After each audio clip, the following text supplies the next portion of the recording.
A guru of running in New Brunswick was my old buddy Alain Caron from the Charlotte region, member of the Rescuers Roadrunners, who once told me in an interview when I was doing for I think the Housing News or the Campbellton Tribune, to be a marathoner, you got to run a marathon.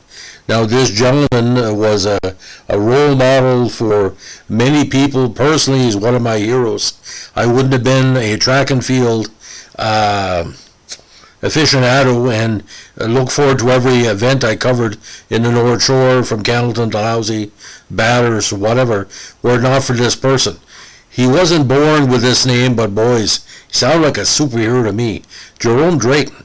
Now, Jerome Drayton was born January 10, 1945, in Kolbermoor, Bavaria, Germany. Now, he's a championship long-distance runner who competed internationally for Canada. Now, he was born as Peter Buniak in Germany, but came to Canada in the mid-1950s when his mother moved there after divorcing his father. He reportedly based his new name on two famous sprinters he admired, Canadian former world record holder Harry Jerome and American Paul Drayton, who was a former world record holder in the 4x100 meters as part of the American relay team.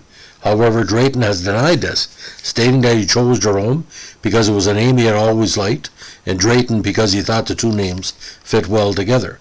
Now, his prominence came in the late 60s and within most of the 1970s, when he was for a time ranked as the top marathon in the world, as he won the Fukuoka Marathon in 69, 75, and 76, as well as the Boston Marathon in 77. Now, he finished a impressive sixth at the hometown Olympics as a member of Toronto Olympic. He was Canada's best hope for a gold medal in track and field until Greg Joy won silver in the high jump. Now, he was well known for his famous Canadian singlet, which is sort of like a throwback to kind of the Percy Williams styles of the late 20s, early 30s. Now, his Canadian men's national record time in a marathon of 2:10:09, set in 75 in Fukuoka, stood for 43 years until broken by Cam Levins in October 2018 with a time of 2:09:25 in the Toronto Waterfront Marathon. Now, Drayton had held the Canadian record since 1969 after breaking the then record of 2:18:55 set by Robert Moore a month earlier.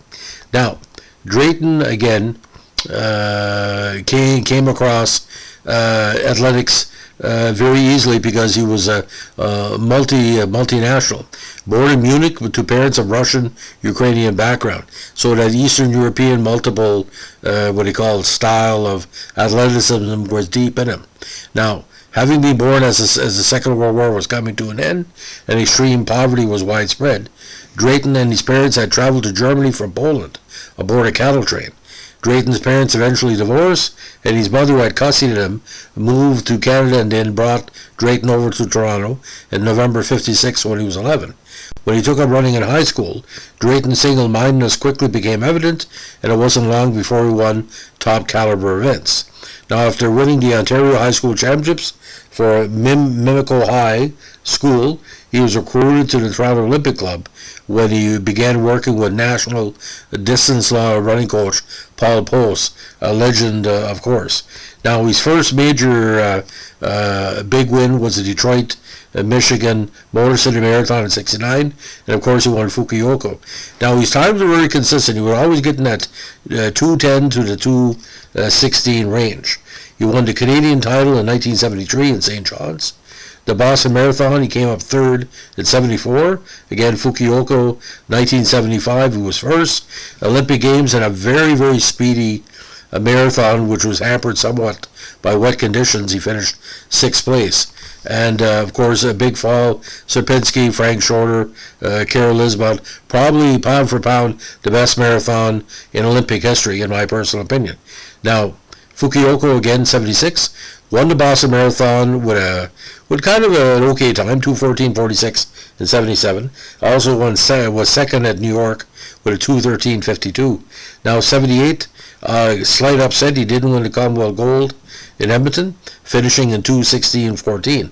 However, next year he won the National Capital Marathon in Ottawa and the Boston Marathon, he got 11th place. Now, what Jerome Drayton did, just by being himself, he didn't really have what you call a flashy style, more like workmanlike, but because of his direct approach, when he won that Boston Marathon, I think there was an interview saying, what is your feelings winning this? Well, he said, I did my best, and I went out there, and I conquered the course as best I could, and it was a good day. Anytime Jerome Drayton ran, there's thousands and thousands of people across Canada. You look at Frank Shorter winning in '72. He motivated a lot of marathoners across Canada. Now, the golden era of Canadian marathoning happened quickly because all the major events, the marathons across Canada, and Terry Fox was a big influence as well. So we had Jerome Drayton and Terry Fox that were heroes of running for obvious different reasons. But Drayton, I can tell you, ladies and gentlemen, if he was maybe 3 inches taller and 10 pounds heavier, because his training is a marathon, he could have probably won gold. But Frank Shorter, again, it wasn't his time in '76, but back then there was no pace runners, as we say. But typical, like I said, a typical overall great athlete that always was dedicated to make himself better in a sport. And every time I see a person running, either in competition or for recreation, I think of Jerome Drayton, because before him, Canada didn't really care about the longer distance races.